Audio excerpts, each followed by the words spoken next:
Magandang umaga po at magandang tanghali at magandang gabi po sa bawat nakikinig po ng araw-araw na pagpapala. Welcome po ulit sa ating serye ng araw-araw na pagpapala. Muli, ako po ang inyong lingkod, Pastor Julius Salonga ng Region 3, Kamiling Family.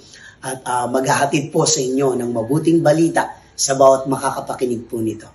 Manalangin muna po tayo.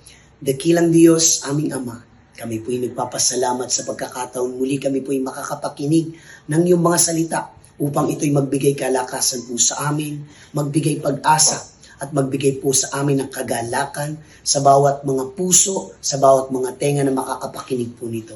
Nawa o Diyos, nagabayan mo po kami, patnubayan mo po kami, gabayan mo po kami sa aming pagkikinig sa pangalan ng aming Panginoong Yesus. Amen and amen. Sige po, minsan pa, palakpakan muna natin ang Diyos sa mga oras pong ito. Welcome po ulit at ngayong pagkakataon po ito, nais ko pong ibahagi po sa inyo kung paano po tayo magtiwala sa Diyos. Marahil ang bawat isa po sa atin ay may iba't ibang mga pinagdadaanan. Pero alam niyo po ba na ang pinakasusi po dito ay ang pagtitiwala sa Panginoon. Kaya gusto pong basahin ang mensahe ng Panginoon sa Proverbs chapter 3 verse 5. At ang sabi po niya dito, trust in the Lord with all your heart and do not lean on your own understanding. So ang sabi po ng Panginoon, sa Kanya lamang po tayong magtiwala. Buong puso at huwag po tayong mananahan sa ating sariling karunungan. Kaya nais po ng Diyos na ipagkatiwala lahat ng bagay sa ating mga buhay.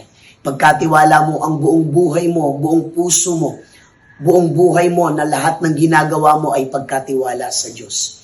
Ngayon po, sa mga oras pong ito, meron po akong tatlong bagay na napaka-importante na dapat po nating ipagkatiwala sa Diyos. Excited na po bang lahat? Handa na po bang lahat na upang malaman ang tatlong bagay na ito upang ipagkatiwala sa ating Panginoon? Unang-una po, ang dapat nating ipagkatiwala sa Diyos ay ang ating nakaraan. Marami po kasing mga tao na hanggang ngayon namumuhay pa rin dun sa nakaraan niya. Marami pa rin pong mga tao na hanggang ngayon hindi pa rin makaalis-alis dun sa nakaraan po nila. Alam niyo po mga kapatid, ano man po yung mga nakaraan po natin, ipagkatiwala mo na yun sa Diyos. Ang sabi nga po ng Biblia na kailangan limutin na natin ang nakaraan. Huwag na po tayong manatili sa nakaraan po natin. Sapagkat ang Diyos ay gagawa ng mga magagandang bagay para sa atin. So kung ano man po yung nakaraan mo, ipagkatiwala mo na yun sa Diyos. Gaano man po yung mga pinagdaanan mo dati, ano man yung mga bagay na nagawa mo dati, pinatawad ka na ng Panginoon. Binibigyan po tayo ng Panginoon ng pagkakataon upang makapagsimula muli. Kaya we need to forget and do not dwell on the past. So, ipagkatiwala na po natin yan sa Diyos. Huwag po tayong mananatili at huwag nating hayaan yung nakaraan po natin ang siyang magdidikta sa atin para sa ating hinaharap. So, forget the former things, do not dwell on the past. Sabi nga po ng Biblia. So, ang encouragement po sa atin ng salita ng Panginoon, ipagkatiwala mo anuman yung nakaraan mo sa Panginoon. Amen? So, pangit man, or anuman mga bagay na pinagdaanan mo, mabigat man, ipagkatiwala mo na yan. Let go and let God. Amen? So, wag na nating hayaan na yung nakaraan natin, ibabalik pa ng kaaway. Alam niyo po, ang kaaway, gusto niya na lagi na yung nakaraan natin ay kailangan alalahanin po natin. Pero ang sabi po ni Lord, even yung kasalanan po natin, I will remember your sins no more.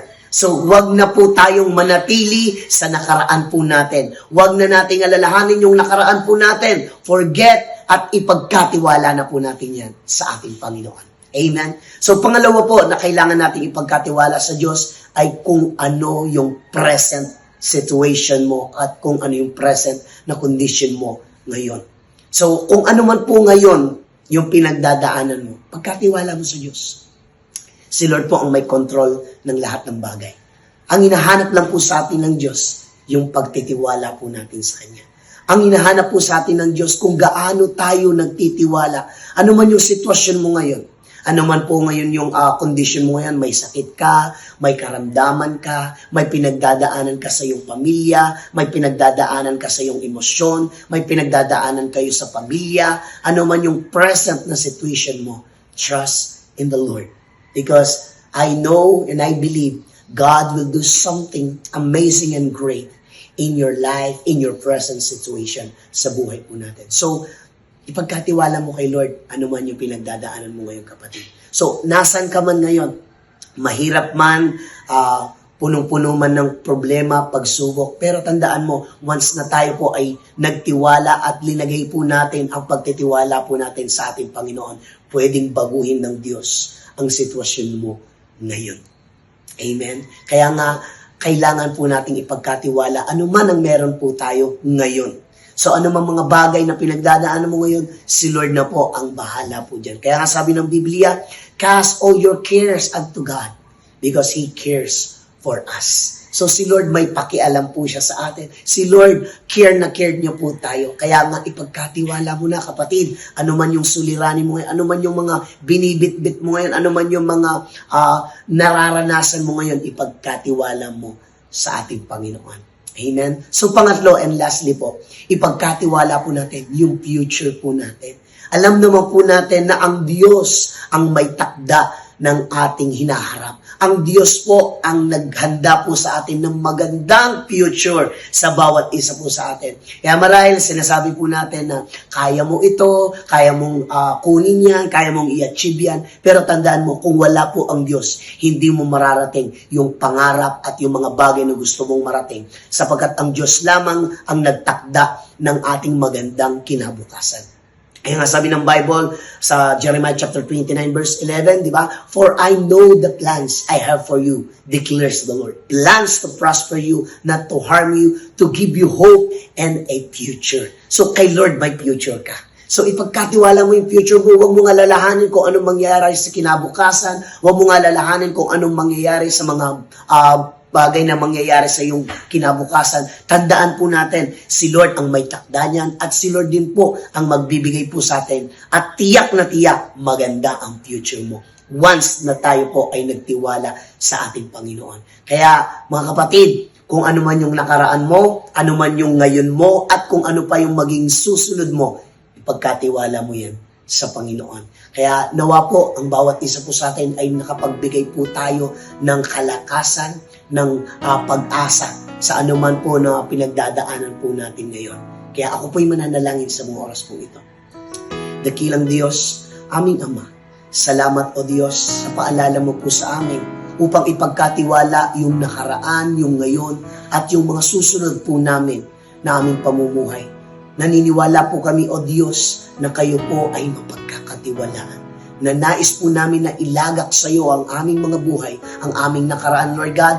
Amin na po itong lilimutin kung ano man po yung sitwasyon po namin ngayon, ano man po yung pinagdadaanan po namin ngayon. Alam po namin may gagawin ka sa aming buhay. At alam po namin may nakahanda ka na magandang plano, magandang future sa bawat isa po sa amin. Kaya salamat po sa oras nito, pagpalain mo lahat ng mga makikinig at lahat ng nakikinig sa iyong mga salita, Panginoon. Pinupuri ka namin, dinadakila ang iyong pangalan sa pangalan ng aming Panginoong Yesus.